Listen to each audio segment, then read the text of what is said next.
Good evening. మనం చూడబోయే site వచ్చేసి 2 ఎకరాల సైట్ అండి. ఇప్పుడు చూస్తున్న సైటు 2 ఎకరాల సైటు. గేట్ ఉంటుంది, విత్ ఫెన్సింగ్ ఉంటుంది. మనకు 8 ఫీట్ కడీలు ఉంటాయండి. మొత్తం చుట్టూ బౌండరీస్ ఉంటుంది. 2 ఎకరాల సైట్ చూడబోతున్నాం మనము. ఇది మనకు ప్రాపర్గా ఇక్కడ నుంచి 2.5 కిలోమీటర్ డిస్టెన్స్లో విలేజ్ ఉంటుందండి. ఈ దారి గుండా వస్తే ఇది మనకు నక్షబాట. ఈ నక్షబాటకు 2.5 కిలోమీటర్ విలేజ్ వస్తుంది. అండ్ మనకు హన్మకొండ హైవే వచ్చేసి ఒక 17 కిలోమీటర్ల డిస్టెన్స్ వస్తుందండి ఇక్కడ నుంచి. చేర్యాల వచ్చేసి 24 కిలోమీటర్ డిస్టెన్స్ వస్తుంది. కొమరవెల్లి టెంపుల్ వచ్చేసి 35 కిలోమీటర్ల డిస్టెన్స్ వస్తుంది. షామీర్పేట వచ్చేసి 110 కిలోమీటర్ల డిస్టెన్స్ వస్తుందండి. మనకు కరీంనగర్ టు హైదరాబాద్ హైవే ఇక్కడ నుంచి 35 కిలోమీటర్ల డిస్టెన్స్ వస్తుందండి. మనం ఇప్పుడు సైట్లోకి వెళ్తున్నాము, సైట్ చూడబోతున్నాం. ఇది సైట్ లోపలికి రావడానికి దారి అండి. మనకు గేట్ ఉంటుంది, ఆల్రెడీ మనం తాళం వేసుకొని పోవచ్చు అండి. ఇది చూడండి, సైట్ చూడండి. రెడ్ సాయిల్తో కూడుకున్న సైటు.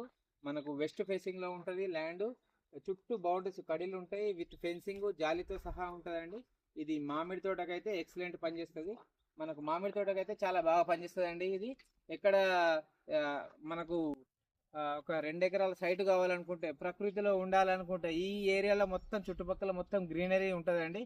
దీంట్లో ఒక బోరు కూడా ఉన్నది. బోరు కూడా మీకు వీడియో పెడతాను, వాటర్ పడ్డ వీడియో కూడా పెడతాను. ఫుల్ వాటర్ అండి, బాగుంటుంది సైటు. ఇది మనకు నంగనూరు మండలం కిందకి వస్తుంది. నంగనూరు ఇక్కడ నుంచి ఒక 10 కిలోమీటర్ల డిస్టెన్స్ ఉంటుందండి. మనకు ఎవరైనా కానీ హైదరాబాద్ నుంచి వచ్చిన వాళ్ళైనా, గజ్వేల్ నుంచి వచ్చినా, సిద్దిపేట నుంచి వచ్చినా కానీ కొంత దూరంలో మనకు మంచి ఫామ్ హౌస్ కావాలి, మామిడి తోట కావాలన్న వాళ్ళకి మాత్రం ఎక్సలెంట్ సైట్ అండి. ఇది ఎకరాకు వచ్చేసి తక్కువ బడ్జెట్లో 20 lakhs మాత్రమే అండి. 20 లక్షల రూపాయలకు ఎకరం అండి. ఈ 2 ఎకరాల సైటు. ఇది చాలా అంటే చాలా బాగుంటుంది. రెడ్డిస్ ల్యాండ్ అండి. ఇది ఒకసారి బౌండరీస్ చూపించు. ఇదంతా బౌండరీస్ అండి. చుట్టూ ఫెన్సింగ్ ఉంటుంది, జాలీతో సహా ఉంటుంది. మధ్యలో కొన్ని టేక్ చెట్లు కూడా ఉంటాయండి. మనకు కావాల్సుకొని మధ్యలో టేక్ చెట్లు ఉంటాయి.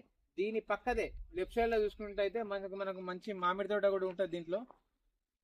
అంటే ఇట్లా రెడ్ సాయిల్ లాగా మనకు ల్యాండ్ ఉంటే మాత్రం అలాంటి మామిడి తోట క్రాప్ అనేది మంచిగా వస్తుందండి. రెడ్ సాయిల్ తో క్రాప్ మంచిగా వస్తుందండి.